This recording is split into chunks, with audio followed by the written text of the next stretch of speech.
I graduated college 3 months ago, and it already felt like a lifetime. The ceremony had been small and awkward. My parents hadn't flown in.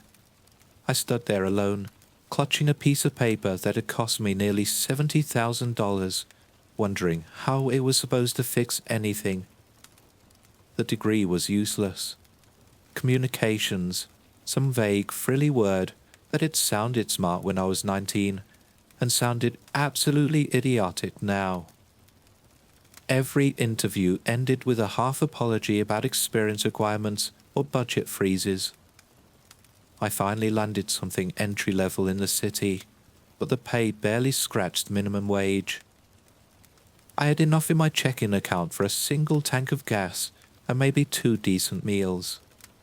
My savings, what little I had hoarded through part-time jobs during college, disappeared faster than I could even feel it leaving. The car became my home. I had been sleeping in the back seat for the past week, folded up awkwardly across cracked faux leather that stuck to my skin every morning. I showered at the gym. I kept my interview clothes folded on the passenger seat to keep them from wrinkling too badly. I told myself it was temporary, but every night, staring up through the cracked windshield, made it harder to believe. The affordable apartments I could reach were 2 hours away by bus from my job, if the bus even arrived on time. 2 hours each way. 4 hours of my life every single day wasted before I even clocked in. My body already ached by the time I finished my shifts, and the thought of sitting stiff and sweaty in a plastic seat while the city crawled past the windows crushed whatever energy I had left. There was another option. A building 10 minutes from work, tucked between a broken laundromat and an abandoned pizza shop. Dirt cheap, less than half the rent of the units across the river. The photos online made the place look rough, but at that point, I would have slept in a closet if it meant a roof and a locked door. I barely hesitated. Pride was for people who had choices. I signed up for a viewing the next morning. The landlord met me out front, a thin man with nervous hands and a sweat-damp collar. He looked at me the same way somebody might look at a problem they could not avoid. His greeting was short, almost mumbled. I followed him up the cracked front steps and through the main hallway, which smelled sharply of bleach that had failed to mask a deeper, more sour odor. Every door we passed seemed slightly off its hinges, and there were dark patches on the ceiling that looked suspiciously fresh. The unit he showed me was on the 3rd floor. He fumbled with the keys before getting the door open. The walls had been painted once, maybe a decade ago, but the color had faded into a sickly yellow-green. Chunks of paint curled up near the corners of the rooms. The floors were stained, soft in places where water must have gotten underneath. The living room held a single ceiling fan that sagged downward, spinning slowly and unevenly. The windows were cracked at the corners, patched up poorly with clear tape. There was no furniture, no appliances beside a dented mini-fridge shoved against the far wall of the kitchen. I wanted to turn around and leave, but there was nowhere else to go. Sleeping in the car for another week meant risking parking tickets I could not afford, or worse. I kept my mouth shut as we toured the bedroom, which was just large enough for a mattress and a pile of regrets. When we reached the bathroom, the landlord hesitated. He touched the doorframe with his fingertips, then gave me a stiff smile. "You should take a look at this," he said. I stepped past him and peered inside. The bathroom was small, narrow enough that stretching both arms would have hit either wall. The floor was lined with cheap linoleum tiles. A cracked mirror hung over a rust-stained sink. The toilet looks usable, but sat slightly uneven, as though the floor beneath it had sunk inward. My eyes finally landed on the shower. A small box-in cabin with frosted tempered glass walls that had gone cloudy with age. At the bottom, near the drain, there was a jagged crack stretching across one panel, sealed over sloppily with silicone caulk. The patch job was so obvious, it almost drew the eye before anything else. The landlord cleared his throat softly behind me, but said nothing. I nodded stiffly, pretending to examine the rest of the room, but I had already made my mind up. It did not matter. I had no other options. I signed the lease that afternoon. The building was already humming with muffled voices and the occasional slam of a distant door when I unlocked the apartment. The door scraped against the floor as I pushed it open. I stepped inside and dropped my duffel bag onto the cracked floorboards. Dust puffed up in little clouds where it hit. I did not even bother unpacking. I kicked the door shut behind me and went straight for the bathroom, tucking my shirt over my head as I went. The floor of the bathroom was cold against my bare feet. I twisted the shower knob and waited, half expecting the water to come out brown or not at all. Instead, a weak but steady stream poured from the shower head. It was lukewarm at best, but after days of gym showers and cold gas station sinks, it felt almost luxurious. The cracked patch near the drain caught my eye again, but I forced myself to ignore it. The water pattered against my skin, washing away 3 days' worth of grime and exhaustion. I leaned against the wall and closed my eyes, letting the sound of the water drown out everything else. For the first time in days, maybe longer, my muscles loosened. The worry, the fear, the constant hum of hunger and anxiety that lived behind my ribs eased just a little. I do not know how long I stood there before it happened. At first, I thought it was the pipes, a faint noise buried under the rush of the water. Then it sharpened. Heavy, frantic shuffling sounds, as if someone were dragging themselves back and forth across the bathroom floor. Behind that, rising up in broken waves, came the unmistakable sound of screaming, faint but filled with a raw, ragged panic. My eyes snapped open. I stumbled backward, slamming my shoulder into the wall of the shower cabin. The sound stopped instantly, cut off mid-scream. All I could hear was the water splashing against the plastic floor and the frantic pounding of my own heart. There was nothing now.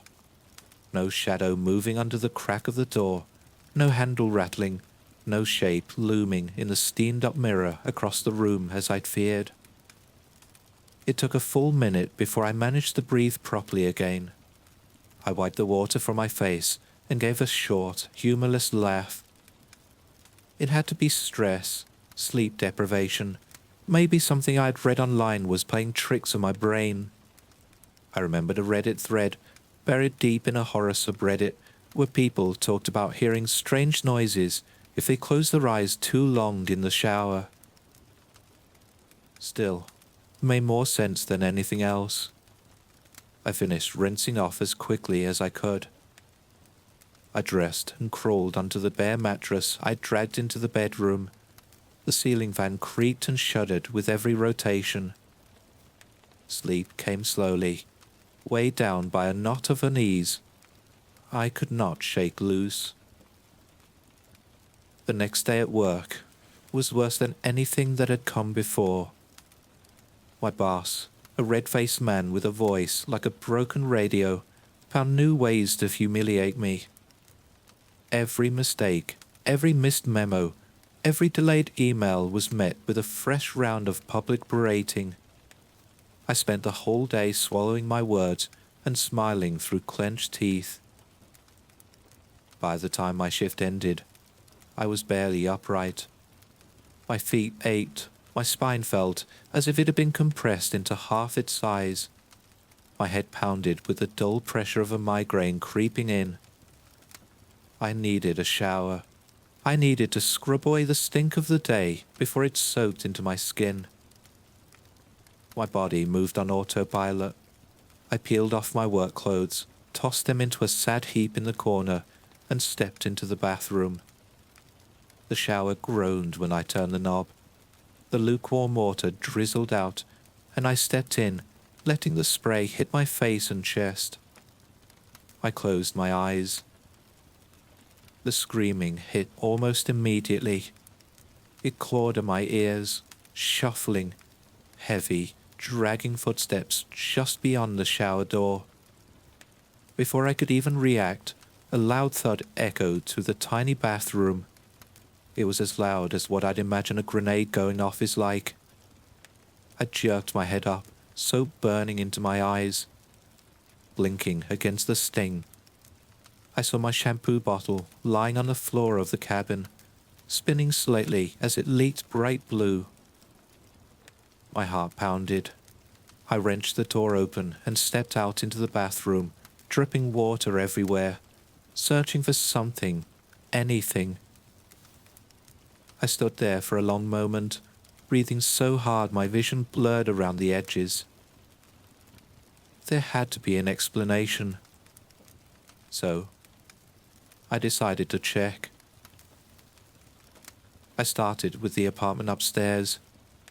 If someone was messing around up there, making noise, it would explain everything. I trudged up the narrow staircase, the carpet crunching. I knocked, waited, knocked again. The hallway lights flickered weakly overhead. No answer. I knocked louder. My hand stung with the effort. Still nothing. A door downstairs creaked open. I headed back downstairs and saw a woman poking her head out. White hair pulled into a messy bun, glasses perched low on her nose. She looked at me with a curious tilt of her head. "You looking for someone, dear?" she asked. I cleared my throat, suddenly feeling foolish. "Yeah, sorry to bother you. Just trying to figure out if anyone lives right above me. I thought maybe there was some noise coming from that unit." She smiled, a soft, patient smile, and made her look even older. "Nobody's been up there in months. Empty. You must have heard something else." I nodded, feeling heat rise into my face. She introduced herself, said her name was Mrs. Cartwright. She lived across the hall from me. She mentioned her grandkids used to visit, but they had moved away recently, and now it was just her. I thanked her quickly, said something about needing to get to work, and retreated down the hall before the embarrassment could root itself any deeper. Back inside my apartment, I locked the door and leaned against it, breathing out slow. If the place upstairs was empty, and if the place next to mine housed an elderly woman who needed help carrying her groceries, then who had been making those noises? I chewed on it for the rest of the day. Even at work the next day, while my boss barked orders and slammed drawers, the thought gnawed at me from underneath. By the time I got home, I decided to test it. It felt stupid, superstitious, but there had been a pattern, and I had ignored it. The noises only ever came when I closed my eyes. Every single time. It started the moment my vision went dark. That had to mean something. I stripped down, stepped into the shower, and twisted the knob. The water sputtered and spat before settling into a weak stream. I let it run over me and kept my eyes wide open, staring straight ahead at the fogging walls. Nothing happened. The minutes dragged on. The air grew heavy with steam. My arms prickled from the temperature drop every time the water pressure stuttered. But the bathroom stayed silent. I let out a slow breath and decided to push it. I closed my eyes. Instantly, the bathroom exploded into chaos. Screaming, furious and desperate, rattled the walls. Heavy dragging footsteps stomped around the outside of the shower. The shampoo bottle bounced off the floor with a sharp crack once again. I yanked my eyes open. The sound vanished so fast it left a hollow ringing in my ears. I had proven something to myself, but it did not feel like a victory. It felt worse, if I'm being honest. But I was stubborn, and admittedly, I was curious. I decided to try again. This time, I would keep my eyes closed longer. Maybe it would stop. Maybe it would burn itself out. I shut my eyes, squeezing them tighter to brace against the expected noise. The screaming came fast, rawer than before, as if whatever it belonged to had been waiting for me to test it. It built into a frenzy. The temperature around me dropped sharply, cutting through the steam with a damp, icy edge. I felt something brush against my back, a cold, wet hand that smeared water across my skin. I flinched, but kept my eyes shut, muscles locked. Then came the pain. A sharp, raking sensation tore across my upper back. It was deep and hot, blooming into immediate agony that stole the breath from my chest. I screamed and staggered forward, slamming into the shower wall. My hand scrambled for the door handle. I shoved it open and tumbled out, falling onto the cold linoleum of the bathroom floor. I gasped for air, every inch of my back screaming at me. Water splattered onto the floor beside me. My hands shook as I pushed myself upright, moving straight for the mirror above the sink. I turned, craning my neck. 3 long scratches ran diagonally across my back.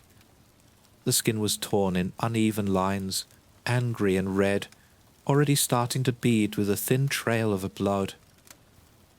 I pressed a towel against the wound, wincing as the fabric stuck to the blood. My mind spun with explanations, each one weaker than the last. There had to be a reason.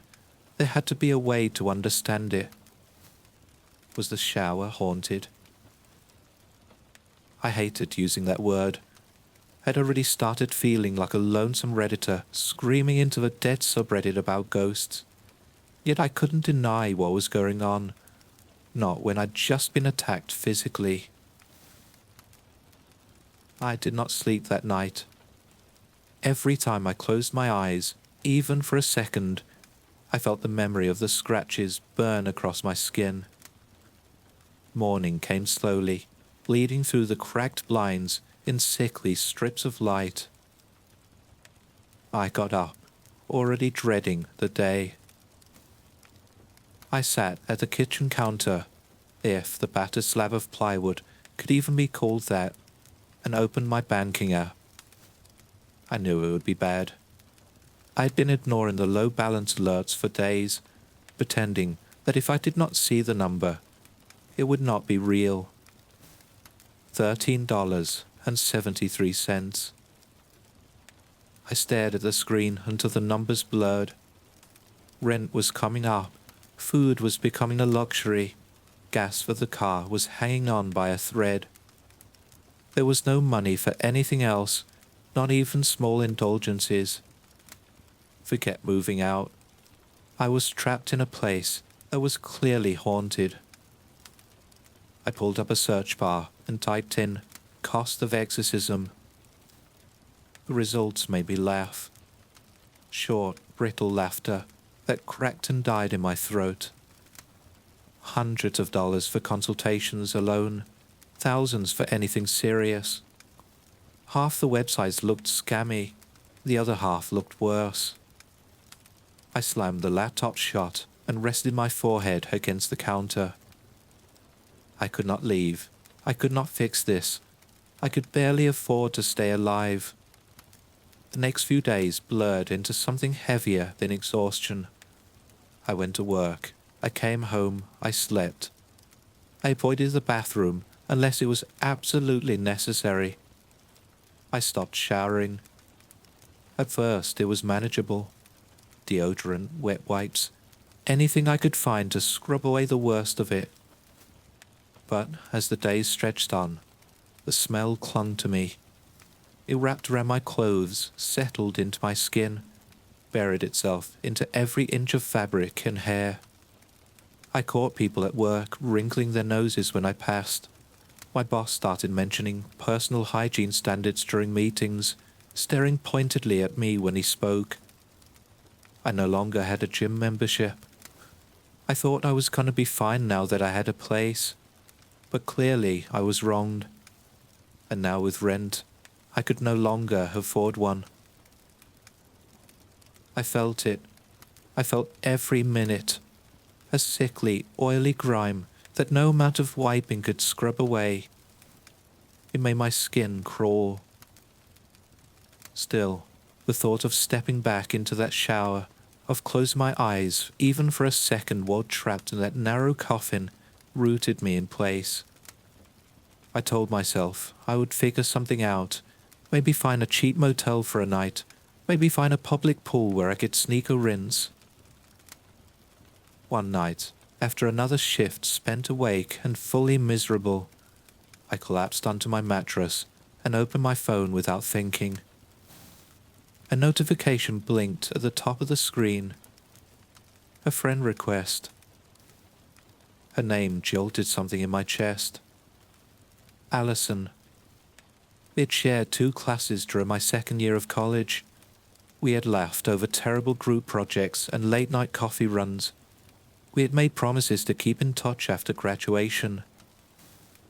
I hesitated, thumb hovering over the screen. Then, I accepted. The messages came fast. "Hey, long time no see. How have you been? What are you up to these days?" I lied, said work was keeping me busy. I said the city was treating me well. Before I could second guess it, she asked if I wanted to grab a drink sometime, catch up properly. She would be in my part of town over the weekend. I stared at the message, heart hammering. I thought about the shirt tucked in the back of my chair with dried sweat. I thought about the sour, greasy smell that clung to me so stubbornly I could barely smell anything else. I did not have a choice. If I showed up like this, I would be dead in the water before the night even started. I needed a shower. I needed to step into that cursed, rotting shower. I tossed my phone onto the mattress and stared up at the ceiling, counting the slow, uneven rotations of the ceiling fan until I could convince myself to stand. I peeled off my clothes, feeling my stomach twist into knots. Every step toward the bathroom door felt heavier. My hand trembled when I reached for the knob. I pushed it open. The air inside was thick and heavy, still damp, even though I had not run the water in days. I stepped inside and shut the door behind me. I twisted the knob on the shower. The water came sputtering out, colder than usual, but steady enough. I waited until the cabin filled with steam before stepping in. The door clicked shut behind me. I told myself I would keep my eyes open the entire time. I would not let them close, not even for a second. I repeated the promise in my head as I reached for the shampoo bottle, as I scrubbed the layers of filth that coated my skin, as the water poured down steadily. I tilted my head back to rinse out the suds, careful to keep my eyes open. Soap stung. The foam slid down into my lashes. My eyes stung, and my body almost betrayed me, but my eyes stayed open. The cavern shook slightly as I managed to keep my vision going. That surprised me a little. Things would only happen when I closed my eyes, never when I had them open. Minutes crawled by. I washed, I scrubbed, I rinsed, and through it all, I kept my eyes wide open, fixed on the walls. Relief started to creep in at the edges of my mind. A dangerous feeling, but I could not help it. I was almost done. I could towel off, get dressed, leave this nightmare behind me. I reached for the faucet to shut the water off, and suddenly, the pressure in the shower changed. The steady stream faltered, stuttered, and surged back, stronger, hammering down against the floor.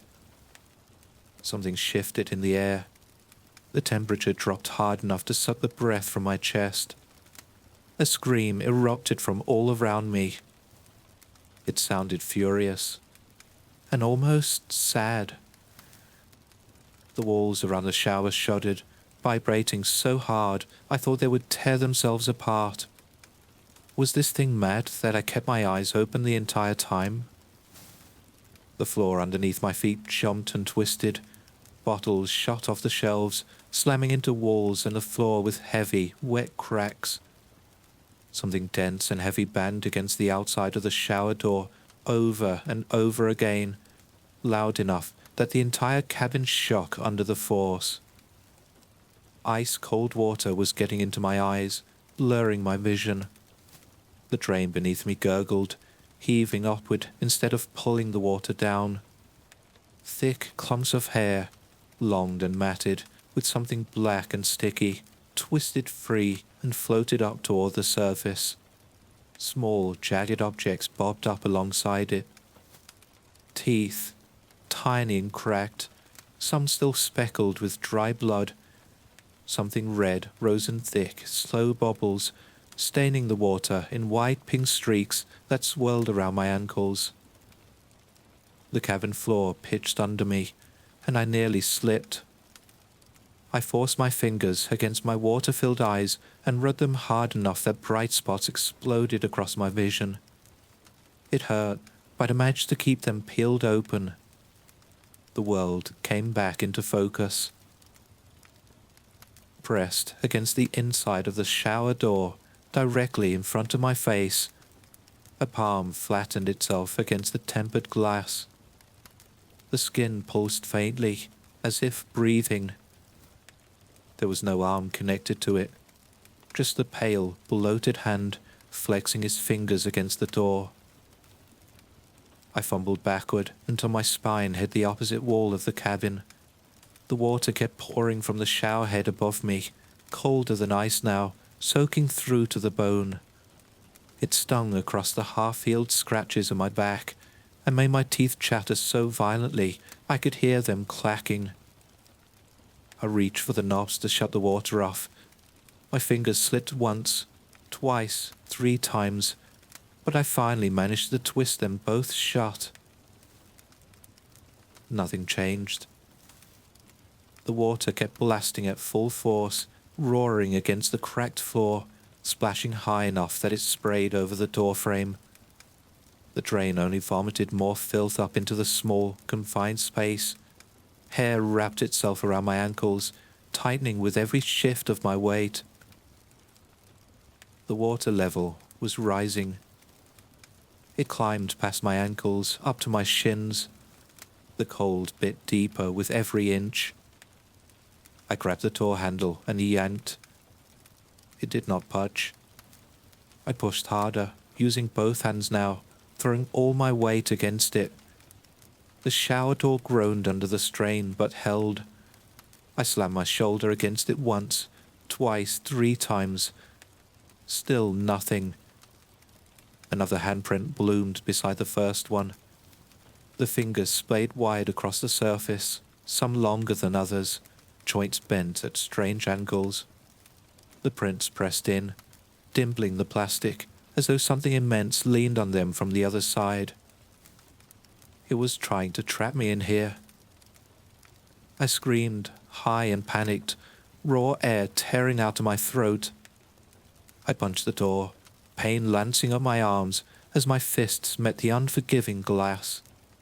My knuckles split on the rough edges, blood smeared across the door in messy, broken arcs. I punched again. The water rose past my knees, swirling with hair and teeth, and bits of something too small to name. The handprints did not pull away. They pressed harder. I could barely feel my fists anymore. My knuckles throbbed with every heartbeat, slick with a mixture of blood and water. The shower filled up higher, lapping up toward my waist, the freezing water numbing everything it touched. The handprints leaned in harder, the plastic bowing inward under the pressure. I knew I could not keep hitting the door. My arms were spent. I needed to do something else. I braced against the wall of the cabin, sucking in a breath so cold it burned the back of my throat. I lifted my knee and slammed it against the cracked section near the bottom of the door. The impact sent a jolt through my bones, rattling my teeth together.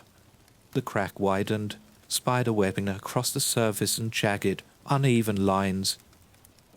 I pulled back and did it again, putting every shred of strength I had into it. The third hit split the tempered glass completely. The pressure of the water burst the door outward with a violent pop, sending a tidal wave crashing across the bathroom floor. I was carried with it, thrown against the base of the sink. My head cracked hard against the cabinet, and for a second the world spun into dizzying, colourless shapes. I crawled backward on shaking hands and knees, slipping across the flooded linoleum, gasping for air. My body shuddered uncontrollably, soaked through to the bone, every muscle twisted up tight with fear and cold. The bathroom lights flickered overhead. Somewhere behind me, the water sputtered to a stop from a broken shower, the last of the water pouring across the floor in steady, unstoppable waves. I pressed myself into the corner, panting, watching the shattered door swing uselessly on its broken hinge. When I finally stood, my knees buckled.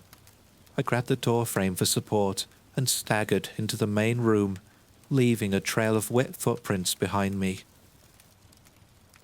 I did not step back into that bathroom again. The next morning, I made a decision. It was not a proud one. It was not a brave one. It was what I had to do.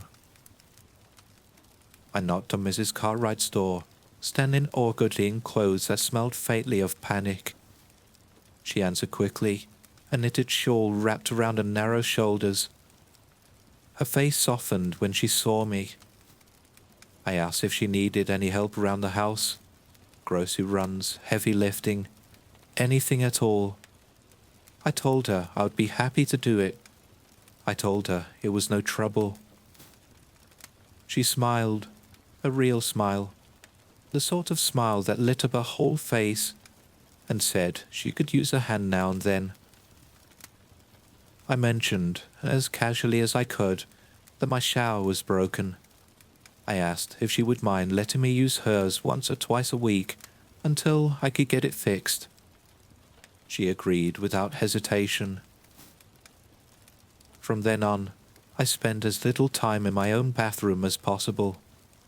I brushed my teeth at the kitchen sink. I used the bathroom only when I absolutely had to. Luckily, the day went well. Alison did not seem to notice the faint stiffness in my posture. I returned home and decided to hang up curtains just past the kitchen sink so I wouldn't have to look at the shower anymore. I don't know what to tell my landlord about the damage, but he'd have to deal with it. I'm sure he knew the place was like this, and he never decided to tell me. So I won't tell him either.